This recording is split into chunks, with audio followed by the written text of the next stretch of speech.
कांग्रेस नेता राज्यसभा सांसद इमरान प्रताप गरीब दरभंगा पहुंचे। दरभंगा एयरपोर्ट से लेकर सर्किट हाउस तक उनका स्वागत भव्य किया गया। आज वो यहां पे कई जिलों से आए प्रत्याशियों से मिलेंगे, क्योंकि 2025 में टिकट का बंटवारा से पहले सभी की फाइल चेकिंग करने आए हैं।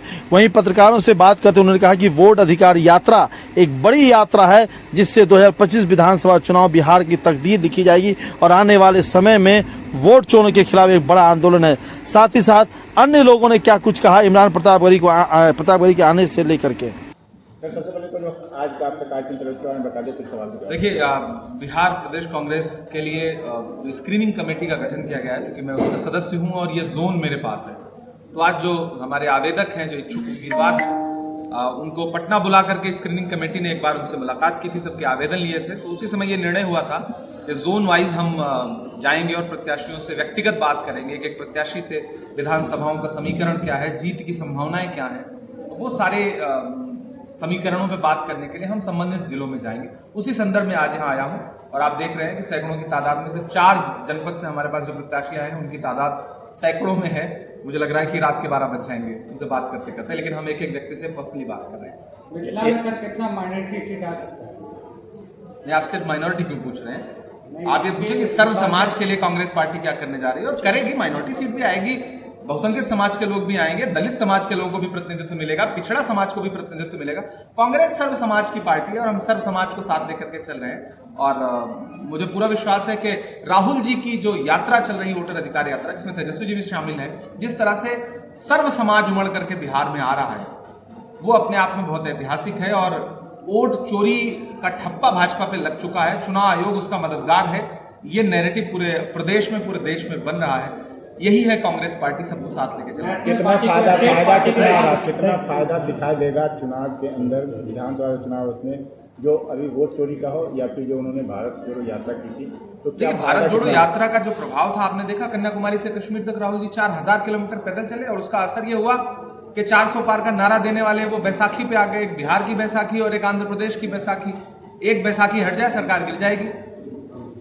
तो ऐसे में उसका कितना बड़ा प्रभाव हुआ उस यात्रा का। अब ये जो यात्रा है, ये एक एक व्यक्ति की भावनाओं से और एक एक व्यक्ति के अधिकार से जुड़ी हुई यात्रा है। डॉक्टर बाबा साहब अम्बेडकर का संविधान जो हमें आजादी देता है, जो अधिकार देता है, वो मताधिकार का अधिकार सबसे बड़ा अधिकार है, वही छीनने का प्रयास कर रही है सरकार। और उसके लिए चुनाव आयोग उनकी मदद कर रहा है। राहुल जी ने पूरे सबूतों के साथ कर्नाटका का जो बेंगलुरु सीट का जो उदाहरण दिया, उसके बाद से चुनाव आयोग सिर्फ धमकी दे रहा है, जवाब नहीं दे पा रहा है। ऐसे में राहुल जी और जोश के साथ यात्रा पे निकले, और उसका प्रभाव आप देख रहे हैं कि जिस बिहार में एनडीए नारा लगा रहा था कि वो बहुत इंटैक्ट है, वहां सड़कों पर जनता। हमारे आदरणीय नेता पप्पू यादव जी का आदेश था कि जब राहुल गांधी दरभंगा से गुजरे तो उनकी धमक पूरे शहरी नहीं, पूरे जिले नहीं, बल्कि पूरे बिहार में जानी चाहिए। इसीलिए उनके आदेश अनुसार हर जगह उनका पोस्टर बैनर लगाया गया है, और लोगों को ये समझाने के लिए कि देखिए आपकी वोट चोरी हो रही है और राहुल गांधी लगातार आपके हक की आवाज़ के लिए आपकी लड़ाई लड़ रहे हैं। तो आप लोगों को शहर में उतरकर उनकी बात को सुनिए, और जो वो लड़ाई आगाज़ किया है, जो उन्होंने शुरू किया है, उसमें उनका साथ दीजिए, ताकि आपकी वोट चोरी नहीं हो सके।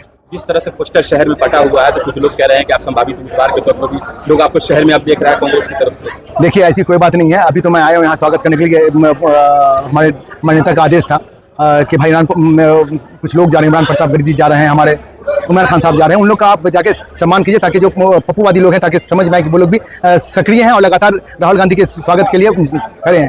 जहाँ तक उम्मीदवारी की बात है, तो ये तो भाई वक्त बताएगा, किस्मत जाने किसको कहाँ ले जाए। लेकिन अगर कांग्रेस विश्वास करेगी तो फिर वैसा वक्त बताएगा फिर आगे क्या करना है। दरभंगा शहर के विधायक और माननीय मंत्री संजय साहब ने कहा कि ये जो यात्रा है वो मुख्यमंत्री और प्रधानमंत्री खोजने की यात्रा। भाई देखिए, इसके पहले भी अगर हम बोलेंगे तो बहुत कुछ हो जाएगा। एडवाणी जी भी जब प्रधानमंत्री बनना चाह रहे थे, नहीं बन सके, लेकिन उन्होंने पार्टी खड़ा कर दिया, रथ यात्रा निकाला था। तो हाँ, तो उनको पेट में दर्द क्यों हो रहा है भाई?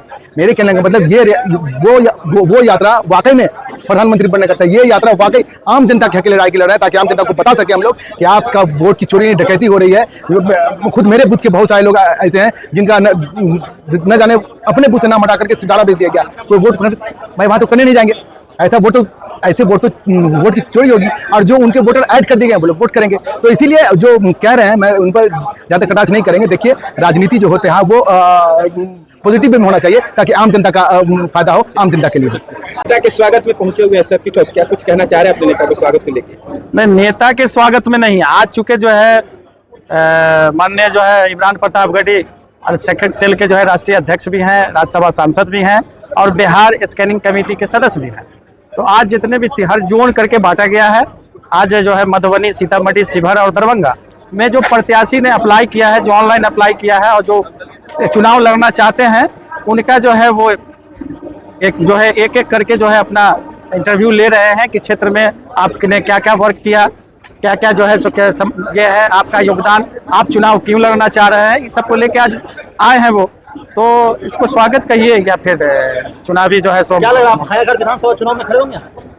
नहीं, अभी तो फिलहाल हम हायाघाट विधानसभा चुनाव में ना अप्लाई किए हैं, ना ऑनलाइन किए हैं, ना हार्ड कॉपी दिए हैं। लेकिन अगर नेता का अगर ये रहेगा तो चुनाव लड़ना कौन नहीं चाहता है।